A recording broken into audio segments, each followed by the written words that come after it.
最近喺印度新德里舉行嘅2026年印度公開賽，喺羽毛球界以至喺印度本土都引起咗極大爭議。The India Open Badminton Championship. The current India Open 2026. Poor air quality, hygiene issues and questionable venue conditions have pushed India under a rather uncomfortable spotlight. 賽前大規模嘅退賽潮，比賽期間一連串嘅亂象，搞到一班參賽者苦不堪言，紛紛向主辦單位同世界羽聯投訴。大家都好難想像，呢啲場面竟然會出現喺2026年世界級嘅職業比賽。So why can't we keep the surroundings clean? But is the country really prepared to host such an international event of that scale and magnitude? 場面咁混亂，暴露嘅唔止係一時疏忽，直情令人打從心底咁懷疑，印度係咪真係有料搞頂級賽事㗎？要數今屆賽事最主要嘅問題呢，第一樣肯定係個場館嘅惡劣環境。世界排名第20嘅丹麥女單米亞喺接受訪問時都頂唔順，直斥比賽場館環境非常之唔理想，成地都係灰塵同雀仔嘅排泄物。To be honest, no. Yesterday when I came to the warm-up courts, there was birds flying around and shitting on the court, and I actually hoped it was going to be better than the other hall. I think it's still very dirty and really unhealthy conditions for all the players. 其實呢個問題，米亞舊年喺印度公開賽已經公開控訴過㗎啦。點知到咗今年，情況唔單止冇改善到，反而變本加厲添。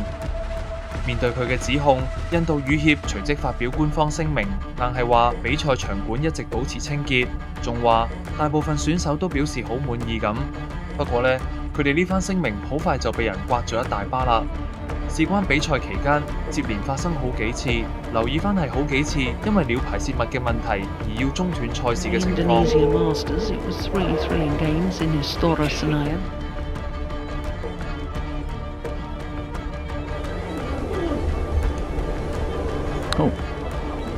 Something's on the court, something's flying or dropping. 離譜啲講句，個場同雀鬥真係冇乜分別。前世界冠軍新加坡選手樂健佑仲影到場地出現大量排泄物，嚴重嘅程度真係隔住個 mon 都覺得臭啊！以上嘅情況都同印度羽協所講嘅乾淨完全係兩回事。講到今屆舉辦賽事個新場館，即係英迪拉金地室內體育館啦，喺網上嘅評價呢，可以講係好壞參半。不過針對場館衛生環境嘅批評呢，咁就真係一籮籮，反映主辦方嘅衛生管理有幾咁唔掂啦。除咗場上嘅天降異物，另一位不速之客嘅出現，就更加係打破咗球場嘅平靜。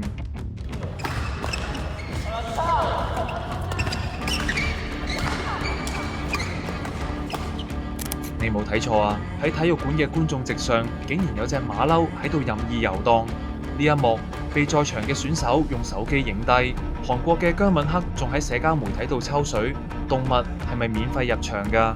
至於點解野生動物可以避過球館嘅安保人員走到去場館入邊，印度羽協嘅秘書長 Sanjay Mishra 喺採訪時只係用因一時嘅疏忽嚟到回應。不過又咁講，雖然件事發生喺訓練場館，但如果隻馬騮突然間發難，干擾比賽，甚至襲擊球員，後果真係唔敢想像。話時話，呢啲情況唔係第一次喺印度發生㗎啦。2025年，新德里搞柏拉田徑世錦賽，2位教練喺賽場內被流浪狗咬傷送院。2010年，印度搞英聯邦運動會，又試過有蛇仔出現喺南非代表團選手村間房度。場館管理咁開放，難怪有唔少網民恥笑，話入場似去咗動物園多過睇比賽啊！另一個為人詬病嘅問題就係個場地嘅照明環境啦。睇返今屆印度賽同今年馬來西亞賽嘅燈光效果就知啦。喺前者燈光分佈咁唔平均，同埋後者明亮自然嘅燈光對比下，水平高下立見。詭異嘅燈光效果都算數啦。更令人 O 晒嘴嘅係，比賽期間接連出現燈光突然變暗，甚至失控閃爍嘅情況，直接影響埋比賽緊嘅選手。 1, 2, off. Something's up with the lighting. The lights have just gone off. The drift. Here we go. Lights are off. Yeah, that's cosy, but not good if you're playing badminton. Do anything. You know, you saw the light spotlight come on there. Yeah. And There again. again. And again. 不過呢，考驗班選手嘅又點止場內啲亂象啊？新德里嚴重嘅空氣污染問題先至係個計時炸彈。今屆印度賽撞正德里冬季污染高峰期，空氣質量指數即係 AQI 持續咁爆標，遠遠超過國際安全標準10條街。At the time, look at it. Look at the AQI that is currently there in Delhi today. 423. 根據印度中央污染控制委員會數據，自從1月13號開賽以嚟，每日平均 AQI 一直徘徊喺400左右。對班選手嚟講，呢啲已經唔係咩環境挑戰咁輕描淡寫，直頭係一場赤裸裸嘅健康危機。世界排名第3嘅丹麥球員安東森連續第3年喺賽前退賽，佢好坦白咁話，德里嘅環境污染程度根本唔適合用嚟舉辦高水準比賽，寧願俾世界羽聯罰5000蚊美元，都唔想攞自己條命嚟搏。睇下參賽者發布嘅貼文就知啦，嚴重空氣污染搞到室外霧霾彌漫，能見度非常之低，搞到班球員都只能盡量留喺室內。最慘嘅係，啲污染問題唔止停留喺室外，仲蔓延到入球場內部。喺比賽期間，你可以見到有教練或者觀眾要戴住 N95 口罩，現場亦不斷傳嚟此起彼落嘅咳嗽聲，足見問題有幾嚴重啦。面對咁嘅情況，印度本土選手斯里坎特出口護航，辯稱空氣污染係全球共同面對嘅挑戰。These things do happen, you just that nobody does it wantedly.